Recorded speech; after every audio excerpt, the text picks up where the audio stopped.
कांचीराम की 19वीं पुण्यतिथि के बहाने देश प्रदेश की सियासत में हाशिए पर चल रही मायावती ने एक बार फिर शंखनाद किया है और अपने कार्यकर्ताओं से 2027 की तैयारी में जुट जाने का आह्वान किया है।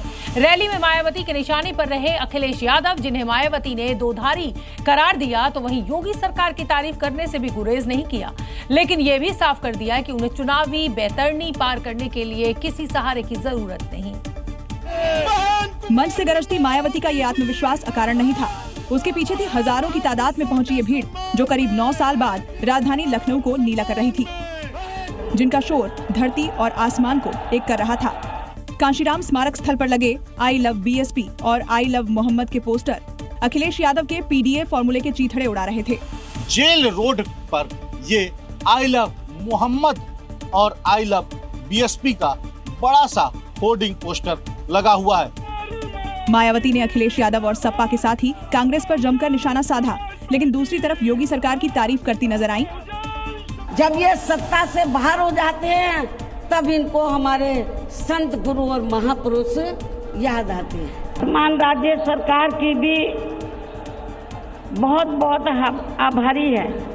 अब इस पर अखिलेश कहां चुप बैठने वाले थे। पहले ट्वीट कर तंज कसा, फिर प्रेस कॉन्फ्रेंस भी किया। जुल्म जो सरकार कर रही है उनके ही आभारी हो रही है, बताइए। तो ये सांठगांठ नहीं है तो क्या है?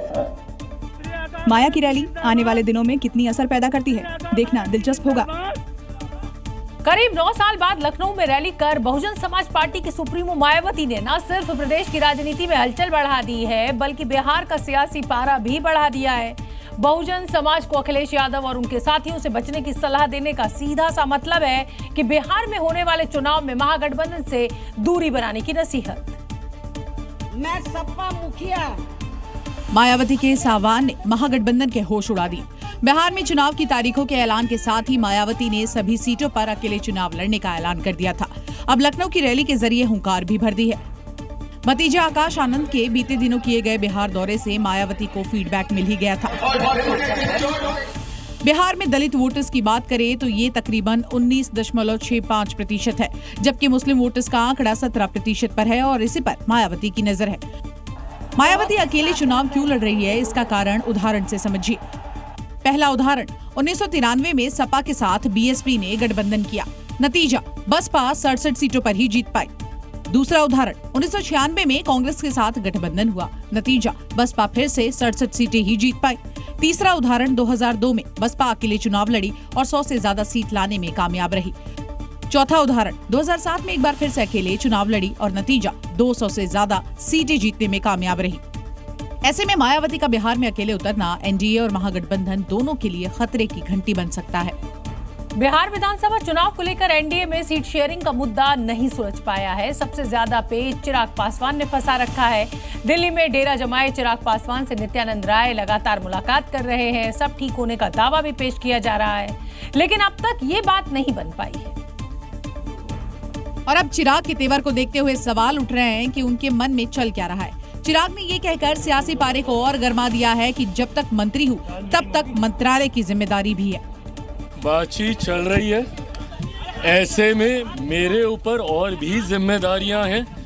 जब तक मैं मंत्री हूं तब तक मंत्रालय की भी जिम्मेदारी है, तो फिलहाल मैं उसको देखने जा रहा हूं। दिल्ली में डेरा जमाए चिराग से बातचीत की जिम्मेदारी बीजेपी के नित्यानंद राय को दी गई है। वो 2 बार चिराग पासवान से मिलने पहुंचे। पहले दोपहर 12 बजे, तब चिराग से उनकी मुलाकात नहीं हो पाई। उसके बाद दोपहर 3 बजे पहुंचे। जेपी नड्डा भी लगातार चिराग पासवान को मनाने में लगे रहे।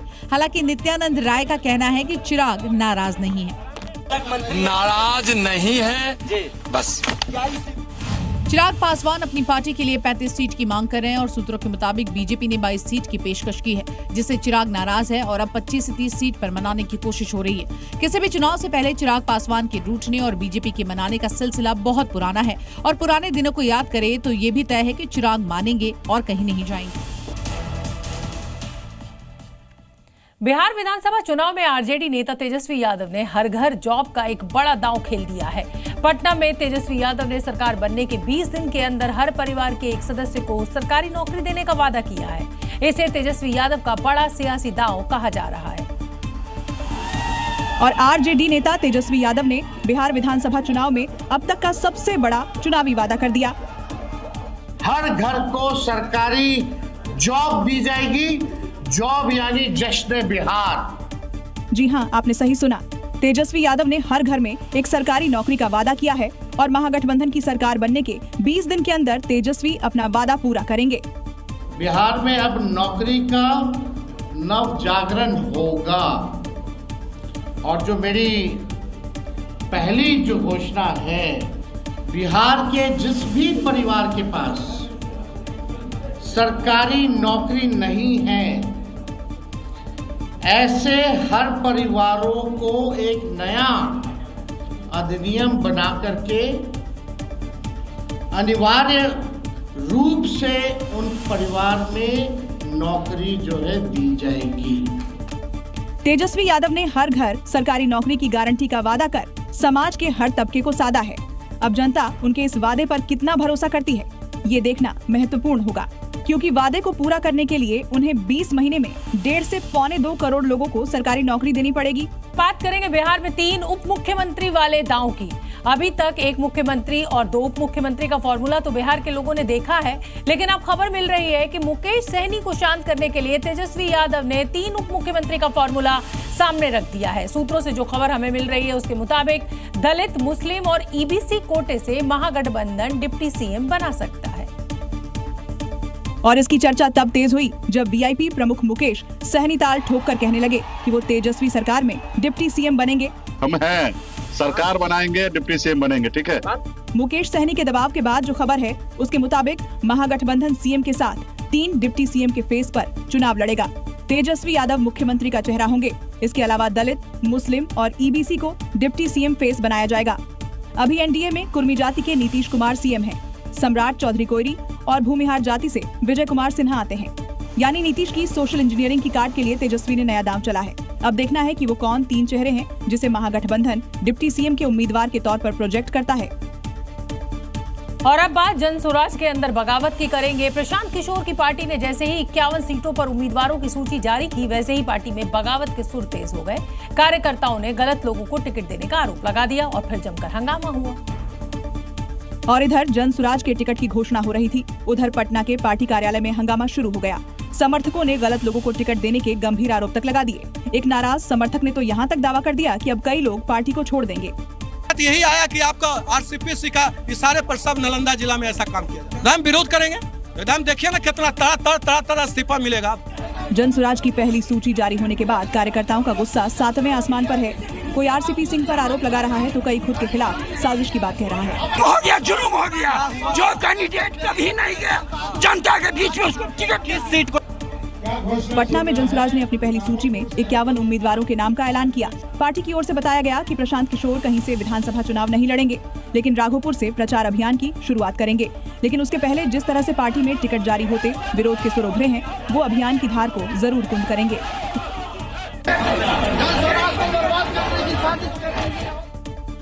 भोजपुरी सुपरस्टार पवन सिंह और उनकी पत्नी ज्योति सिंह के बीच विवाद थमने का नाम नहीं ले रहा। दोनों के बीच विवाद अब पर्सनल के साथ साथ सियासी भी नजर आ रहा है। दोनों एक दूसरे पर आरोप मढ़ रहे हैं और इसी बीच ज्योति सिंह ने गंभीर आरोप पवन सिंह पर लगा दिए हैं। उन्होंने आरोप लगाया कि पवन सिंह उन्हें गर्भपात की दवाइयां देते थे और इसी आरोप ने बिहार की सियासत में भूचाल ला दिया है। ज्योति सिंह का ये बयान ऐसे वक्त पर आया है जब बिहार में विधानसभा के चुनाव होने वाले हैं। ज्योति सिंह ने पवन पर गर्भपात की दवाइयां देने और टॉर्चर करने का बड़ा आरोप लगाया है। बच्चे के लिए वो तरस रहे हैं, तो जो इंसान बच्चे के लिए तरसता है वो दवा नहीं खिलाता है अपनी पत्नी को। मुझे हर बार दवा खिलाया गया। पवन सिंह और ज्योति सिंह के विवाद को सियासी रूप से देखा जा रहा है, क्योंकि ज्योति सिंह ने चुनाव लड़ने का भी ऐलान कर दिया है। अगर वो पत्नी के रूप में स्वीकार नहीं करते हैं तो मेरे पास फिर कोई रास्ता ही नहीं है। एक दिन पहले पवन सिंह ने ज्योति सिंह पर राजनीति करने का आरोप लगाया था, जिस पर ज्योति सिंह ने प्रतिक्रिया दी है। उत्तर प्रदेश में अपराधियों पर पुलिस का कहर जारी है। बरेली में पुलिस ने 1 लाख के इनामी बदमाश शैतान और सोल्जर को एनकाउंटर में ढेर कर दिया। डकैत शैतान पर यूपी के 7 जिलों में हत्या और डकैती जैसी गंभीर धाराओं में 19 मुकदमे दर्ज हैं। मंदिर के पुजारी की हत्या का आरोपी शैतान 2012 में बाराबंकी से पुलिस कस्टडी से फरार हो गया था। यही नहीं, डकैत शैतान उर्फ सोल्जर नाम बदल बदल कर पुलिस को गुमराह करता था। अलग अलग भेष बदल कर छिप जाता था, जिसे पुलिस ने मुठभेड़ में ढेर कर दिया।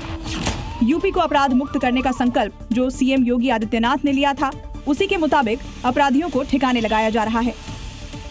उसको पता ही नहीं लगेगा, लेकिन अगले चौराहे पर इससे पहले कि कुछ हो तब तक राम नाम सत्य है की बात सामने आ जाएगी। यूपी में पिछले 12 दिनों में कई 1 लाख के इनामी बदमाश ढेर किए गए। 9 अक्टूबर को बरेली में शैतान उर्फ सोल्जर, 5 अक्टूबर को सहारनपुर में इमरान, 3 अक्टूबर को मुजफ्फरनगर में मेहताब और 28 सितंबर को अपराधी नईम को एनकाउंटर में ढेर किया गया था।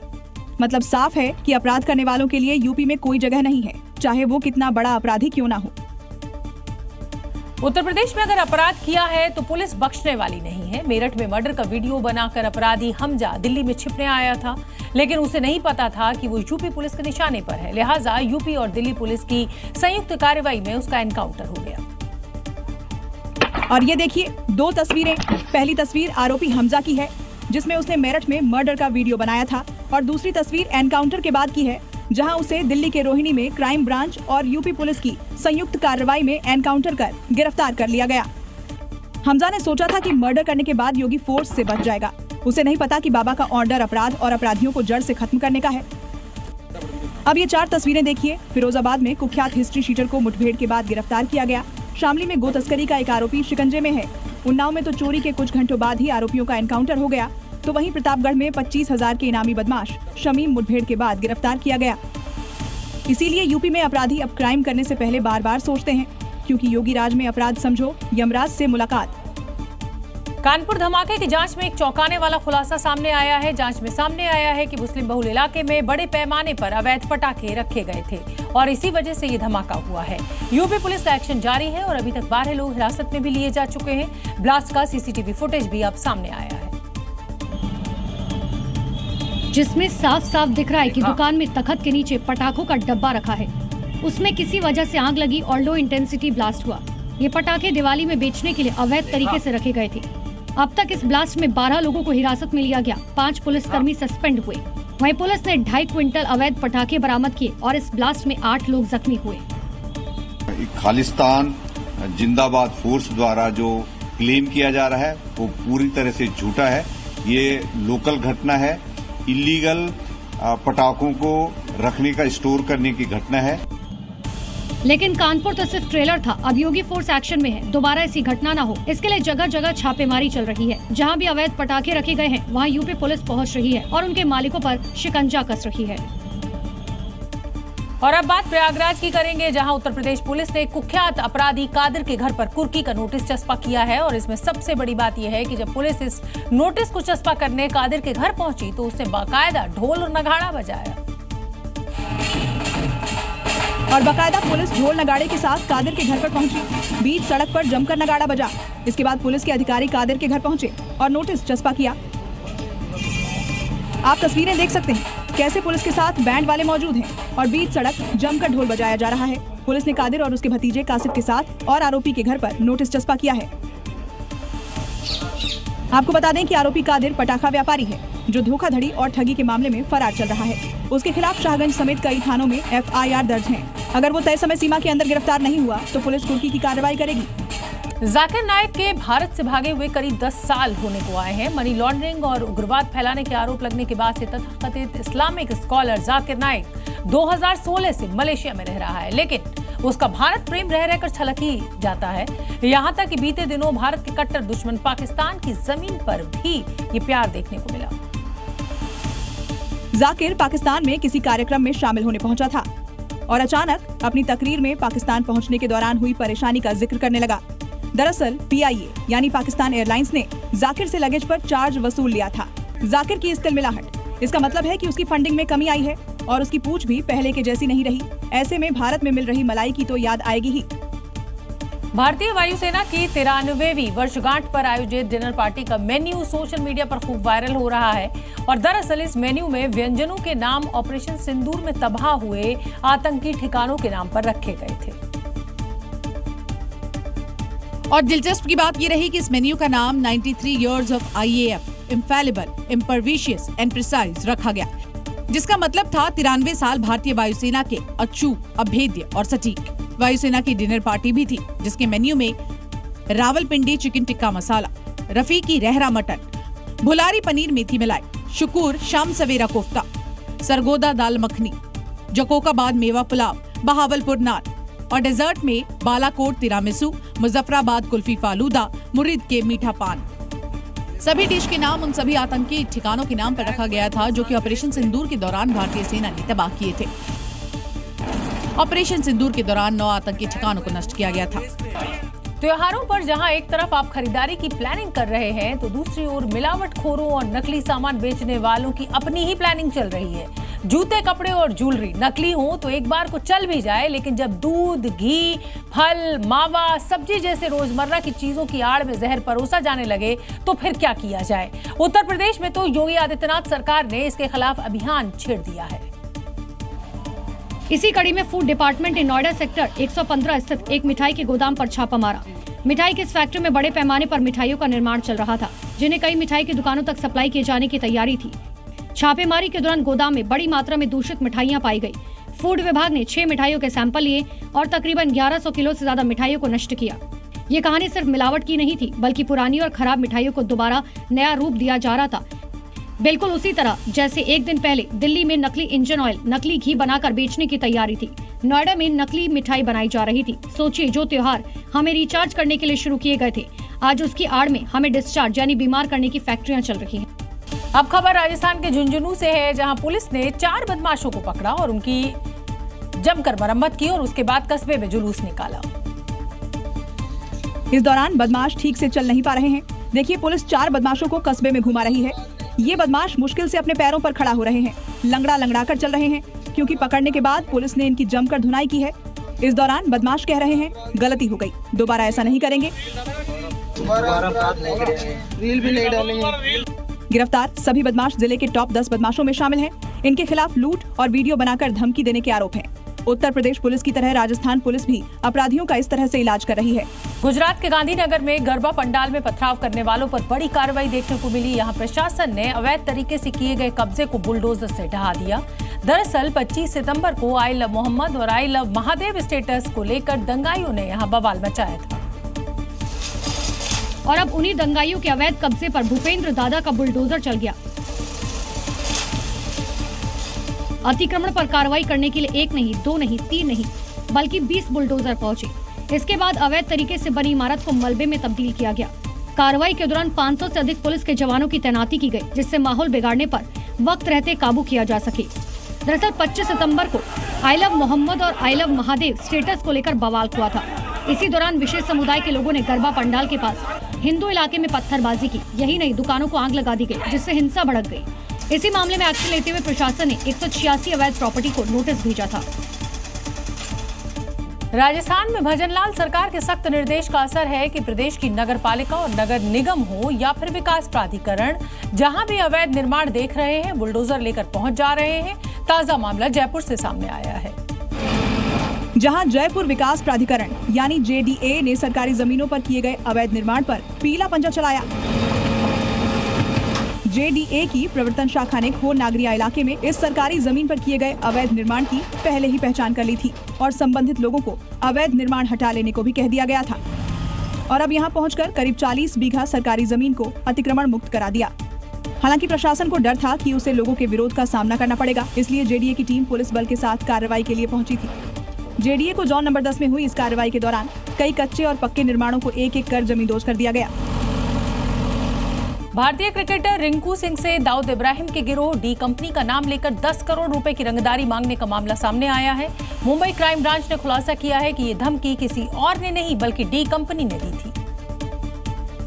मुंबई क्राइम ब्रांच ने बताया कि फरवरी से अप्रैल 2025 के बीच क्रिकेटर रिंकू सिंह की प्रमोशनल टीम को 3 धमकी भरे मैसेज भेजे गए थे।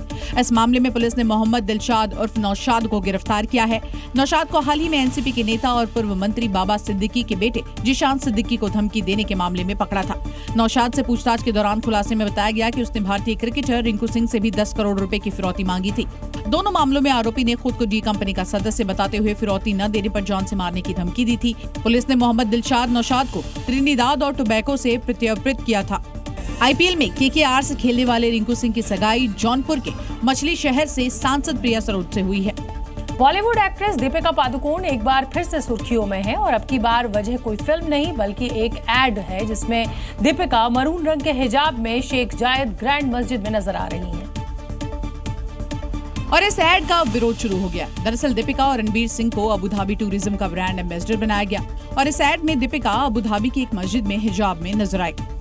उनको क्रिटिसाइज किया जा रहा है, यकीनी तौर पर ये किसी भी तरीके से मुनासिब बात नहीं है। ऐसा पहनावा पहने हैं जहां लोगों को, भारतीयों को बहुत अंदर से वेदना हुई है कि कोई कारण तो नहीं, आप किसी धर्म से और तो नहीं जुड़ रहे हैं। बीजेपी नेता रागनी तिवारी सहित हिंदू समाज के लोगों ने दीपिका के पहनावे पर कड़ा विरोध किया। इसके पहले दीपिका फिल्म पठान में भगवा बिकनी पहने नजर आई और दिल्ली के जेएनयू में सीए एनआरसी के खिलाफ प्रदर्शन के दौरान फिल्म प्रमोशन को लेकर ट्रोल हो चुकी हैं। करवा चौथ के त्योहार से पहले मेहंदी लगाने को लेकर अब एक नया विवाद छिड़ गया है। हिंदू संगठनों ने मुस्लिम युवकों से मेहंदी लगवाने का विरोध किया है। हिंदू समाज के लोग इस मेहंदी जिहाद से जोड़ते हुए सनातन परंपरा के खिलाफ बता रहे हैं। कई स्थानों पर तो मेहंदी स्टॉल्स पर तो चेकिंग अभियान भी चलाया जा रहा है। हालांकि मैं यहाँ ये बताना चाहूंगी कि मेहंदी जो है वो इस्लाम की रस्म कही जाती है। हमारे यहाँ हाथ पीले की रस्म होती है हिंदुओं में, और मेहंदी और हिना जो है वो इस्लाम धर्म का हिस्सा है। और उस चेकिंग अभियान की 3 तस्वीरें देखिए। मथुरा, मेरठ और भोपाल में हिंदू संगठन के लोग मेहंदी लगाने वालों की चेकिंग कर रहे हैं कि कहीं सलमान समित बनकर तो हिंदू महिलाओं को मेहंदी नहीं लगा रहा।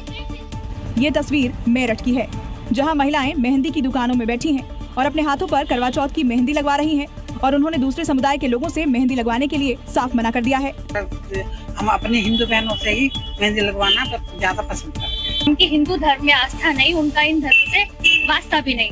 भोपाल में भी सकल हिंदू समाज की महिलाएं सड़कों पर उतरी, मेहंदी के ठेलों पर जाकर चेकिंग की, दुकानदार के आधार कार्ड देखे और अमीना मेहंदी फाड़ कर फेंक दी। क्यों फाड़ रही है आप अमीना मेहंदी? विधर्मियों द्वारा बनाया जाता है, ये हमारे धर्म को भ्रष्ट करने के लिए रहता है। ये अमीना नहीं चलेगी, ये क्या कर दिया आपने? तो फाड़ दिया इसको, ये देख लीजिए, फाड़ कर मेहंदी को फैला दी है। कौन सी वाली मेहंदी चलेगी? ये प्रेम चलेगी, अमीना मेहंदी नहीं चलेगी। मतलब इस बार करवा चौथ में कालनेमी बनकर महिलाओं को अपने चंगुल में फंसाने वाले बच नहीं पाएंगे, क्योंकि इस बार हिंदू समाज की महिलाएं ज्यादा सतर्क और एक्टिव हैं। उत्तर प्रदेश के अलीगढ़ में केएफसी रेस्टोरेंट में वेज और नॉन-वेज बर्गर एक साथ रखने पर बवाल खड़ा हो गया। एफएसडीए ने रेस्टोरेंट पर रेड मारी तो आरोप सच पाया गया। अधिकारियों ने आउटलेट को नोटिस जारी कर चेतावनी दी है कि जल्दी से जल्दी अपनी इस गलती को सुधार लें, नहीं तो रेस्टोरेंट पर एक्शन होगा, क्योंकि एफएसडीए की टीम ने जांच में फ्रिज में चिकन पीस और वेज बर्गर एक साथ रखे पाए। इसके बाद टीम एक्शन में आई और रेस्टोरेंट को नोटिस थमा दिया। इसके अलावा लिए गए सैंपल को जांच के लिए भी भेजा गया है। एक साथ रखा है, उनको नोटिस कर दिया गया है कि वो चीजें लेवल प्रॉब्लम कुछ है, वो नोटिस दे दिया गया है कि वो चीजें सुधार। दीपावली के मौके पर खाद्य विभाग की टीम एक्शन में है। इसी के चलते मैरिस रोड स्थित के एफसी रेस्टोरेंट में भी निरीक्षण किया गया था, जहां इस अधर्म का खुलासा हुआ। जरा आप सोचिए कि मनहगे रेस्टोरेंट में जाते हैं ताकि आपको साफ सुथरा खाना मिले, लेकिन यहाँ तो गजब का खेल चल रहा है, जहाँ वेज और नॉन वेज एक ही साथ रखे हुए हैं, जो खाद्य सुरक्षा मानकों का उल्लंघन है। ऐसे में आपके धर्म का भी ध्यान नहीं रखा जा रहा है, बल्कि उससे खिलवाड़ किया जा रहा है। अगली खबर राजस्थान के दौसा से है, जहां उस समय अफरा तफरी का माहौल पैदा हो गया जब एक थाने के 25 पुलिसकर्मी फूड पॉइजनिंग के शिकार हो गए और आनन फानन में सभी को अस्पताल में भर्ती कराया गया। ये तस्वीर है दौसा के मेहवा अस्पताल की, जहां बेड पर 1-2 नहीं बल्कि 25 पुलिसकर्मी लेटे हैं और अपना इलाज करा रहे हैं, जो खीर खाने से बीमार पड़ गए। इनमें झालावाड़ जिले के 15 पुलिसकर्मी भी शामिल हैं। बुधवार की रात खीर खाने के बाद सभी पुलिसकर्मियों को उल्टी, दस्त, चक्कर, पेट दर्द की शिकायत शुरू हो गई, जिसके बाद आनन फानन में सभी को मेहवा अस्पताल में भर्ती कराया गया। एक पुलिसकर्मी आईसीयू में भर्ती है। फिलहाल सभी की हालत स्थिर बताई जा रही है। घटना के बाद स्वास्थ्य महकमे की टीम मौके पर पहुंची और खीर का सैंपल जाँच के लिए भेजा। मध्य प्रदेश के मुरैना में नेताजी के लिए माला न लाना स्टोर कीपर को भारी पड़ गया और दरअसल विधानसभा अध्यक्ष नरेंद्र सिंह तोमर एक कार्यक्रम में पहुंचे थे, लेकिन उनके स्वागत के दौरान माला नहीं पहुंच पाई। फिर क्या इसी बात को लेकर मामला इतना बढ़ गया कि स्टोर कीपर पर कार्रवाई शुरू हो गई। दरअसल मुरैना में विधानसभा अध्यक्ष नरेंद्र सिंह तोमर कीर्ति स्तंभ का लोकार्पण करने पहुंचे थे और जब उनके स्वागत के लिए माला मंगाई गई तो स्टोर कीपर माला लाना भूल गया। बस इसी बात पर स्टोर कीपर सूरज सिंह तोमर को सीएमओ ने नोटिस थमा दिया और 24 घंटे के अंदर जवाब मांगा गया है। नोटिस में लिखा है, 5 अक्टूबर को नरेंद्र सिंह तोमर ने कीर्ति स्तंभ का अनावरण किया। आपने समय पर पुष्प गुच्छ की व्यवस्था नहीं की। आपका कार्य सिविल सेवा नियम 1965 के विपरीत है। ठीक है, मान लिया कि स्टोर कीपर समय पर माला लाना भूल गया, लेकिन क्या सिर्फ इस बात पर उसकी नौकरी पर संकट आ सकता है? उत्तर प्रदेश के फर्रुखाबाद में एक बड़ा विमान हादसा टल गया। यहाँ एक चार्टर प्लेन उड़ान भरते समय बेकाबू होकर पास की झाड़ियों में घुस गया, लेकिन गनीमत ये रही कि प्लेन में सवार सभी 6 लोग सुरक्षित बच गए, जिन्हें समय रहते बाहर निकाल लिया गया। हादसे में विमान के विंग्स, फ्रंट व्हील और जेट फैन टूट गए। फ्यूल टैंक भी डैमेज हो गया। रनवे पर 400 मीटर तक दौड़ने के बाद जेट बेकाबू हो गया और हवाई पट्टी के किनारे बनी झाड़ियों में घुस गया।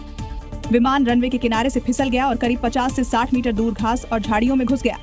विमान की नोज डाउन हो गई, लेकिन इंजन बंद होने से पहले ही रुक गया। विमान में बैठे सभी 6 लोग सुरक्षित हैं। इनमें woodpecker green agri nutripad private limited के MD Ajay Arora, vice president Rakesh Tikoo भी शामिल हैं। फ्लाइट के पहिए में हवा कम होने की वजह से यह हादसा हुआ और आरोप है कि पायलट की लापरवाही की वजह से बड़ी घटना घट सकती थी, क्योंकि पायलट को पहले ही जानकारी थी कि पहिए में हवा कम थी, फिर भी उड़ान भरी। और अब बात दिल्ली एनसीआर में भीषण जाम की करेंगे। दिल्ली गुरुग्राम बॉर्डर पर जाम की खबरें तो आप सुनते रहते हैं, आम है, लेकिन इस बार ग्रेटर नोएडा वेस्ट में भीषण जाम लगा, जिसमें लोग घंटों तक फंसे रहे। आने जाने वालों को काफी दिक्कतों का यहाँ सामना करना पड़ा। और कई किलोमीटर तक दिखने वाली ये रोशनी गाड़ियों की लाइट की है, जो दिखने में दिवाली के नजारे से कम नहीं लग रही। तस्वीरें ग्रेटर नोएडा वेस्ट की हैं। 8 अक्टूबर की रात तो यहाँ भीषण जाम लगा। गाड़ियां सड़कों पर खड़ी हैं, सिर्फ हॉर्न की आवाज आ रही है। कई गाड़ी सीधे खड़ी है तो कोई तिरछे। जाम इतना जबरदस्त है कि यहाँ से निकलना मुश्किल हो रहा है। पंचमुखी हनुमान मंदिर चौक पर तो गाड़ियों के सामने गाड़ियां आ गईं, ना लेफ्ट ना राइट, कहीं से भी लोगों को साइड नहीं मिल रहा। बस लोग जाम में परेशान होते रहे। ट्रैफिक पुलिस भी इस जाम को खुलवाने में नाकाम रही। ग्रेटर नोएडा में जाम की तस्वीरें कभी कभी ही आती हैं, लेकिन गुरुग्राम में तो जाम आम है। देखिए, 7 अक्टूबर को दिल्ली गुरुग्राम बॉर्डर से इफ्को चौक तक करीब 10 किलोमीटर लंबा जाम लगा। तभी तो हम कह रहे हैं, ग्रेटर नोएडा में गुरुग्राम वाला जाम। बिहार में शराब की बिक्री पर रोक है, लेकिन यहाँ धड़ल्ले से शराब की तस्करी हो रही है। रोकने के लिए पुलिस लाख जतन करती है, लेकिन तस्कर कोई ना कोई रास्ता ढूंढ ही लेते हैं, कोई ना कोई जुगाड़ कर ही लेते हैं। अब इस ऑटो को ही देख लीजिए। ड्राइवर की सीट हो या फिर सवारी की सीट, हर जगह तहखाना बनाकर उसने शराब रखी हुई थी। यहाँ दिख रहा है कि शराब की सारी बोतलें इसी ऑटो से बरामद हुई हैं। शराब की ये खेप झारखंड से समस्तीपुर ले जाई जा रही थी। पुलिस ने ऑटो ड्राइवर को गिरफ्तार कर लिया है और उससे पूछताछ की जा रही है। बिहार में विधानसभा का चुनाव है, इसलिए गाड़ियों की जाँच की जा रही है। बाढ़ की मरांची थाना पुलिस ने जाँच के दौरान ऑटो से शराब की तस्करी का भी बड़ा खुलासा किया है। झारखंड के गिरिडीह में उत्पाद विभाग की टीम भी अब हाईटेक हो गई है। यहाँ ड्रोन कैमरे की मदद से अवैध शराब की भट्टियों का पता लगाकर भारी मात्रा में अवैध शराब और शराब बनाने के सामान को अब जब्त किया गया है। ड्रोन कैमरों की मदद से हुई इस छापामारी से अवैध शराब का काला कारोबार चलाने वालों में हड़कंप मच गया। तस्वीरें गिरिडीह के बरमसिया और अलखड़िया गांव से सामने आई हैं, जहां झारखंड और बिहार की उत्पाद विभाग की टीम ने ड्रोन की मदद से अवैध शराब भट्टियों को आइडेंटिफाई किया और फिर रेड मार्कर मौके से कुल 7,400 किलो जावा महुआ और 1,470 लीटर अवैध चुलाई शराब बरामद हुई, जिसे नष्ट किया गया। इसके साथ ही मौके से भारी मात्रा में शराब बनाने के लिए इस्तेमाल होने वाले कई उपकरण भी बरामद किए गए। इस अवैध कारोबार में शामिल 3 आरोपी मौके से चकमा देकर फरार हो गए। मामला दर्ज कर आरोपियों की तलाश में पुलिस टीम छापेमारी कर रही है। अधिकारियों ने बताया कि ड्रोन तकनीक की मदद से गांव-गांव में चल रहे इस तरह के अवैध धंधों का पता लगाकर उन पर लगाम लगाई जाएगी।